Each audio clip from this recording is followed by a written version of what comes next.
Hello दोस्तों। आज भारतीय संविधान मतलब इंडियन कॉन्स्टिट्यूशन का 395 अनुच्छेद और 12 अनुसूची के बारे में चर्चा करेंगे। ठीक है, तो स्टार्ट करते हैं। पहला अनुच्छेद क्या है?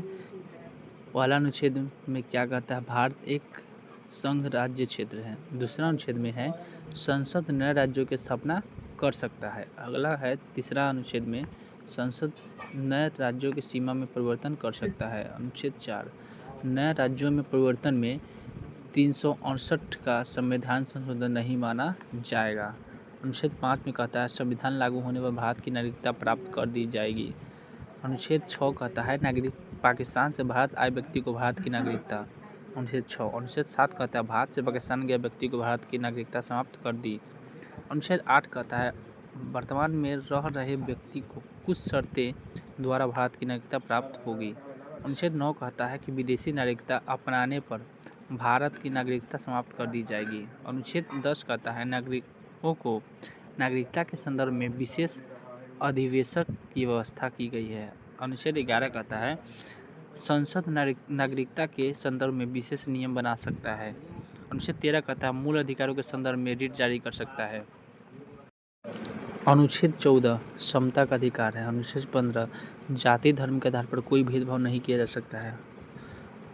अनुच्छेद 16 रोजगार मामले में समान अवसर। अनुच्छेद 17 अस्पृश्यता या छुआछूत का अंत होता है। नोट में लिखा गया है अस्पृश्यता अधिनियम 1955 में पारित हुआ है। अनुच्छेद 18 उपाधियों का अंत। अनुच्छेद 19 बोलने एवं अभिव्यक्ति की स्वतंत्रता मतलब प्रेस की स्वतंत्रता। अनुच्छेद 20 कहता है दोहरे दंड से संरक्षण। कई अपराध में बड़ा अपराध पर सजा। अपराध होने के समय जो कानून रहेगा स्वयं के विरुद्ध गवाही दे सकता है। अनुच्छेद 21 कहता है दैहिक एवं प्राण की स्वतंत्रता। अनुच्छेद 22 कहता है गिरफ्तार किए गए व्यक्ति को 24 घंटा के अंदर न्यायालय में प्रस्तुत करना। अनुच्छेद 23 कहता है दास प्रथा का अंत, मानव तस्करी बंद। अगला है अनुच्छेद 24 क्या कहता है 14 वर्ष से कम उम्र के बच्चों को कल कारखाने में रखने पर रोक।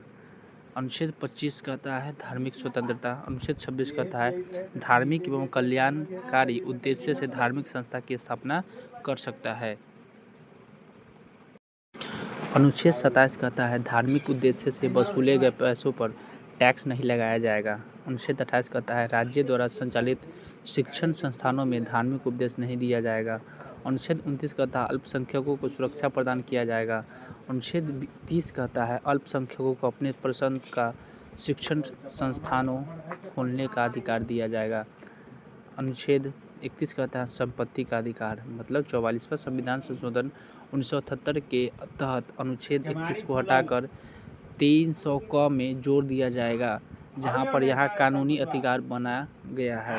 अनुच्छेद 32 कहता है संवैधानिक उपचारों का अधिकार। अनुच्छेद 36 कहता है राज्य के नीति निर्देशक तत्व को परिभाषित किया गया है। अनुच्छेद 39 कहता है सामान्य न्याय निःशुल्क विधि की सहायता। अनुच्छेद 40 कहता है ग्राम पंचायत का गठन। अनुच्छेद 43 कहता है कुटीर उद्योगों को बढ़ावा देना। अनुच्छेद 44 कहता है नागरिकों के लिए एक समान सिविल संहिता। अनुच्छेद 45 कहता है प्राथमिक स्तर पर 6 से 14 वर्ष से कम आयु के बच्चों को निःशुल्क शिक्षा का उपबंध है। अनुच्छेद 47 कहता है कि मादक पेय पदार्थ पर रोक लगा दिया गया है। पोषाहार स्तर और जीवन स्तर को जांच करने के लिए लोक स्वास्थ्य का बढ़ावा देना। नेक्स्ट है अनुच्छेद 84 लोकसभा एवं राज्यसभा के चुनाव लड़ने की समय उम्र की व्याख्या। लोकसभा 25 वर्ष और राज्यसभा 30 वर्ष। अनुच्छेद 85 कहता है राष्ट्रपति का द्वारा लोकसभा को भंग किया जा सकता है। अनुच्छेद 87 कहता है राष्ट्रपति का विशेष अभिभाषण। अनुच्छेद 88 कहता है सदनों के बारे में मंत्री और महान्यायवादी का कार्यकाल। अनुच्छेद 89 कहता है राज्यसभा में सभापति एवं उपसभापति का प्रधान। अनुच्छेद 90 कहता है उप सभापति का त्यागपत्र एवं पद से हटाया जाना। अनुच्छेद 93 कहता है लोकसभा अध्यक्ष एवं उपाध्यक्ष का प्रावधान है। अनुच्छेद 94 कहता है लोकसभा अध्यक्ष एवं उपाध्यक्ष का त्यागपत्र एवं हटाया जाना। अनुच्छेद 95 कहता है लोकसभा अध्यक्ष को शक्ति। अनुच्छेद 96 कहता है लोकसभा अध्यक्ष की रिक्ति होने पर पीठासीन पदाधिकारी के द्वारा पद को संभाला जाएगा। अनुच्छेद 97 कहता है अध्यक्ष, उपाध्यक्ष, सभापति और उपसभापति का वेतन। अनुच्छेद 99 कहता है संसदों का सदस्यों का शपथ। अनुच्छेद 101 संसद सदस्यों को पद हटाया जाना या पद पर रिक्ति। अनुच्छेद 48 कहता है कृषि और पशुपालन का संगठन। इसी अनुच्छेद के तहत गौ हत्या पर रोक लगा दिया जाएगा। अनुच्छेद 48 के क है पर्यावरण वन्य जीव को संरक्षण प्रदान किया जाएगा। अनुच्छेद 49 कहता है राष्ट्रीय महत्व के स्मारकों, स्थानों, वस्तुओं को संरक्षण प्रदान किया। तो अगला है दोस्तों, कार्यपालिका को न्यायपालिका से अलग रखा गया है। अनुच्छेद 51 क मौलिक कर्तव्यों की संख्या 11 होती है। अनुच्छेद 52 राष्ट्रपति का पद है। अनुच्छेद 53 संघीय कार्यपालिका का प्रधान होंगे। अनुच्छेद 54 राष्ट्रपति के निर्वाचन प्रक्रिया। अनुच्छेद 55 राष्ट्रपति का कोटा। अनुच्छेद 56 है राष्ट्रपति का कार्यकाल। अनुच्छेद 57 है राष्ट्रपति को दोबारा नियुक्ति किया जा सकता है। अनुच्छेद 58 राष्ट्रपति को राष्ट्रपति बनने का योग्यता। अनुच्छेद 59 राष्ट्रपति की दशा। अनुच्छेद 60 कहता है राष्ट्रपति की शपथ। अनुच्छेद 61 कहता है राष्ट्रपति पर महाभियोग। अगला है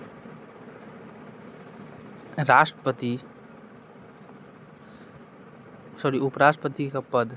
अगला है अनुच्छेद 63 कहता है उपराष्ट्रपति का पद। अनुच्छेद 64 उपराष्ट्रपति राज्यसभा का सभापति होंगे। अनुच्छेद 65 कहता है राष्ट्रपति के रूप में नियुक्त। अनुच्छेद 66 उपराष्ट्रपति की योग्यता। अनुच्छेद 67 उपराष्ट्रपति का कार्यकाल। अनुच्छेद 68 निर्वाचन प्रक्रिया। अनुच्छेद 69 उपराष्ट्रपति का शपथ। है अनुच्छेद 51 राष्ट्रपति और उपराष्ट्रपति के निर्वाचन संबंधी विवाद का सर्वोच्च न्यायालय में जाएगा। अनुच्छेद 72 राष्ट्रपति के क्षमादान शक्ति। अनुच्छेद 74 मंत्रिपरिषद। अनुच्छेद 75 प्रधानमंत्री की नियुक्ति राष्ट्रपति के द्वारा। अनुच्छेद 76 भारत का महान्यायवादी।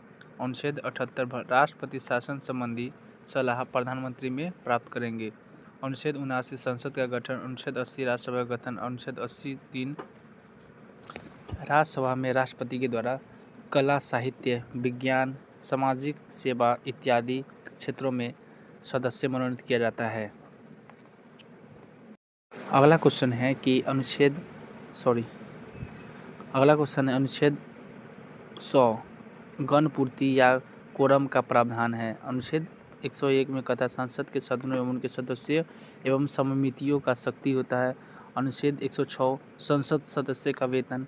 अनुच्छेद 108 संयुक्त बैठक एवं संयुक्त अधिवेशन का प्रावधान है। अनुच्छेद 109 धन विधेयक संबंध में विशेष प्रावधान। अनुच्छेद 110 धन विधेयक को परिभाषित किया गया है।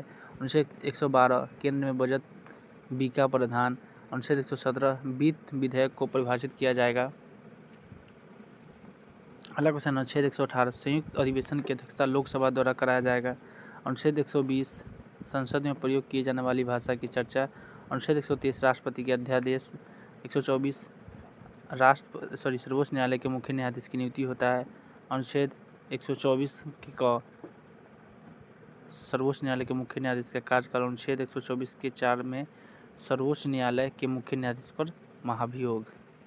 अगला है क्वेश्चन मित्रों, अगला अनुच्छेद 124 के 6 सर्वोच्च न्यायालय के मुख्य न्यायाधीश का शपथ। अनुच्छेद 125 न्यायाधीश का वेतन। अनुच्छेद 126 कार्यकाल न्यायाधीश। अनुच्छेद 127 तदर्थ न्यायाधीश। 129 अभिलेख न्यायालय। 130 सर्वोच्च न्यायालय का स्थान। 131 प्रारंभिक अधिकार। 132 अपील न्याय। 137 पूर्वावलोकन। 139 अधिकार क्षेत्र। 143 उच्चतम न्यायालय से परामर्श करने की राष्ट्रपति की शक्ति। परामर्श अधिकार 145 के 3 में उच्चतम न्यायालय में संविधान संबंधी सुनवाई करने के लिए कम से कम 5 न्यायाधीशों की उपस्थिति होना चाहिए। 148 है नियंत्रण महालेख परीक्षक। 149 नियंत्रक महापरीक्षा के योग्य शक्ति। तो दोस्तों कुछ अनुसूची है उसके बारे में कुछ जानने की कोशिश करें। अनुसूची 1 कहता है भारत एक संघ राष्ट्रीय क्षेत्र है। अनुसूची 2 कहता है विभिन्न पदाधिकारियों को मिलने वाली वेतन की चर्चा। अनुसूची 3 विभिन्न पदाधिकारियों को दिया जाने वाला शपथ। अनुसूची 4 राज्यसभा में सीटों की आवंटन। अनुसूची 5 अनुसूचित जाति एवं अनुसूचित जनजाति के संबंध में प्रशासनिक सुधार। अनुसूची 6 पूर्वोत्तर राज्य के अनुसूचित जनजाति के संबंध में प्रशासनिक सुधार। अनुसूची 7 केंद्र में शक्ति का बंटवारा। संघ सूची पहले सूची 3 तरह के होता है, संघ सूची, राज्य सूची एवं समवर्ती सूची। ठीक है। अगला है अनुसूची 8 में 22 भाषाओं का उल्लेख किया गया है। अनुसूची 9 में भूमि सुधार अधिनियम है। अनुसूची 10 में दल बदल अधिनियम है। अनुसूची 11 में पंचायती व्यवस्था का बारे में बताया गया है। अनुच्छेद 12 में नगर पालिका। अनुच्छेद 346 में कहा गया है मैं 2 या 2 से अधिक राज्य के बीच पत्राचार की भाषा वही होगा जो केंद्र की होती है। अनुच्छेद 347 इसके तहत उच्चतम न्यायालय एवं उच्च न्यायालय के कार्यकारी भाषा का अंग्रेजी होगी। अनुच्छेद 350 के क बोलता है कि प्राथमिक स्तर पर शिक्षा मातृभाषा के रूप में दी जाएगी। अनुच्छेद 351 भारतीय संघ का यह कर्तव्य निर्धारित किया जाएगा हिंदी भाषा का प्रचार प्रसार करे। अनुच्छेद 352 में राष्ट्रीय आपात। अनुच्छेद 356 राष्ट्रीय आपात एवं राष्ट्रपति शासन। अनुच्छेद 356 में वित्तीय आपात। अनुच्छेद 368 में संवैधानिक संशोधन प्रक्रिया। 370 जम्मू कश्मीर को विशेष राज्य का दर्जा। 358 में अगर राष्ट्रीय आपात बाध्य आक्रमण के कारण लगता है तो अनुच्छेद 19 के क को समाप्त कर दिया जाएगा, लेकिन आंतरिक विद्रोह के कारण लगता है तो अनुच्छेद 19 क को समाप्त नहीं किया जाएगा। ठीक है। अगला क्वेश्चन है अगला अनुच्छेद है 359 राष्ट्रीय आपात की स्थिति में अनुच्छेद 2D और भले 20 और 21 को कभी भी निलंबित नहीं किया जाएगा। तो अगला अनुच्छेद है अखिल भारतीय सेवा। अगला अनुच्छेद है अखिल भारतीय योजना। 312 में अखिल भारतीय योजना आएगा। 315 में संघ लोक सेवा आयोग। 316 में सदस्यों की नियुक्ति में कार्यकाल। 317 में संघ लोक सेवा आयोग को हटाया जाना या महाभियोग। 320 में अनुच्छेद 320 में कहा गया है संघ लोक सेवा आयोग का शक्ति। अनुच्छेद 324 में कहा गया निर्वाचन आयोग। अनुच्छेद 326 में मत देने का अधिकार। 330 में लोकसभा का आरक्षण। अनुच्छेद 331 में लोकसभा में 2 एंग्लो इंडिया की नियुक्त राष्ट्रपति के द्वारा। अनुच्छेद 332 में बोला गया है राज्य विधानसभा में SC/ST का आरक्षण। एंड अगला है कि 333 में राज्य विधानसभा में 1 एंग्लो इंडियन की नियुक्ति राज्यपाल के द्वारा किया जाएगा। अनुच्छेद 338 में कहा गया राष्ट्रीय अनुसूची जाति आयोग SST। अगला है अनुच्छेद 338 राष्ट्रीय अनुसूचित जनजाति आयोग होगा।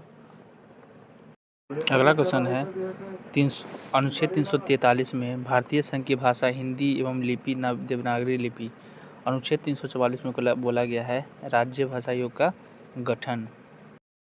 अगला अनुच्छेद है 249 राज्यसभा 2/3 बहुमत से प्रस्ताव पारित कर दे तो राज्य किसी भी सूची पर कानून बनाने का अधिकार केंद्र सरकार के पास है। 250 अनुच्छेद में आपातकालीन स्थिति में राज्य सूची के किसी भी विषय पर कानून बनने को अधिकार संसद को प्राप्त हो जाएगा। अनुच्छेद 352 में 2 या 2 से अधिक राज्य मिलकर प्रस्ताव पारित कर दे तो राज्य सूची पर कानून बनाने का अधिकार केंद्र सरकार को हो जाता है। अगला है 253 में इसके तहत अंतर्राष्ट्रीय समझौते या संधि केंद्र सरकार के द्वारा दी जाएगी। अनुच्छेद 257 में इसके तहत केंद्रीय प्रस्थानों की रक्षा के लिए केंद्र सरकार द्वारा बनाया गया कानून मान्य होगा। अनुच्छेद 260 में कहा गया है उसके तहत संसद किसी भी राज्य के साथ प्रशासनिक संबंध स्थापित कर उस विषय पर कानून बना सकता है। अनुच्छेद 252 में कहा गया है 262 में इसके तहत 2 या 2 से अधिक राज्य के बीच जल या नदी का विवाद संसद द्वारा दिया जाएगा। 280 में वित्त आयोग। 281 में वित्त विधायक की सिफारिश।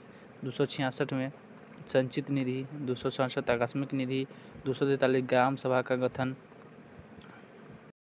अगला अनुच्छेद 150 नियंत्रण महालेखा परीक्षा राज्य का लेखा जोखा तैयार करेंगे।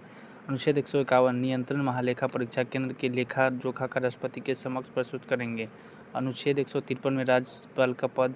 154 राज्य के कार्यपालिका का प्रधान। 155 राज्यपाल की नियुक्ति। 156 राज्यपाल का कार्यकाल। 157 निर्वाचन समय का योग्यता 158, कार्यकारी शर्तें 159, राज्यपाल का शपथ 160, आकस्मिक स्थिति का राज्यपाल में शक्ति 161, राज्यपाल का क्षमादान 163, राज्य मंत्री परिषद 164, मुख्यमंत्री की नियुक्ति राज्यपाल के द्वारा 165, राज्य का महाधिवक्ता 167, राज्यपाल शासन संबंधी सलाह मुख्यमंत्री से प्राप्त करना। अगला है कि 168 में राज्य विधानमंडल, अगला है 169 में राज्य विधान परिषद की स्थापना एवं अंत, 170 में विधानसभा के गठन, 172 में राज्य विधानसभा का कार्यकाल, 173 राज्य विधानमंडल सदस्यों की शक्ति, 172 में राज्य विधानमंडल का कार्यकाल, 173 में राज्य विधानमंडल सदस्यों की शक्ति, 174 में विधानमंडल का विघटन, 178 में विधानसभा का अध्यक्ष एवं उपाध्यक्ष, 182 में विधानसभा का सभापति एवं उपसभापति, 186 में विधानसभा अध्यक्ष, उपाध्यक्ष एवं सभापति उपसभापति का वेतन, 194 में विधानमंडल सदस्यों के विशेषाधिकार, 202 राज्य वित्त आयोग द्वारा बजट की प्रस्तुत किया जाएगा, 243 राज्यपाल का आदेश, 214 में उच्च न्यायालय, 215 उच्च न्यायालय एवं अभिलेख का न्यायालय होगा और 200 प्रत्येक राज्य में एक उच्च न्यायालय होगा। आई होप कि सारा अनुच्छेद आप लोग को बहुत बेटर तरीक़ा से समझ में आया होगा। तो जितना आप लोग के लिए इतना मेहनत कर रहे हैं तो जस्ट राइट कि आपको भी इतना फ़र्ज़ तो होता ही है कि चैनल को सब्सक्राइब करें, शेयर करें, लाइक करें और कोई भी प्रॉब्लम हो तो आप कमेंट बॉक्स में बेहिचक कोई भी चीज़ लिख सकते हैं, ठीक है। तो फिर नेक्स्ट वीडियो में कुछ नया, कुछ इम्पोर्टेंट, कुछ ना कुछ लेके आते ही रहेंगे पर डे, ठीक है। तो धन्यवाद।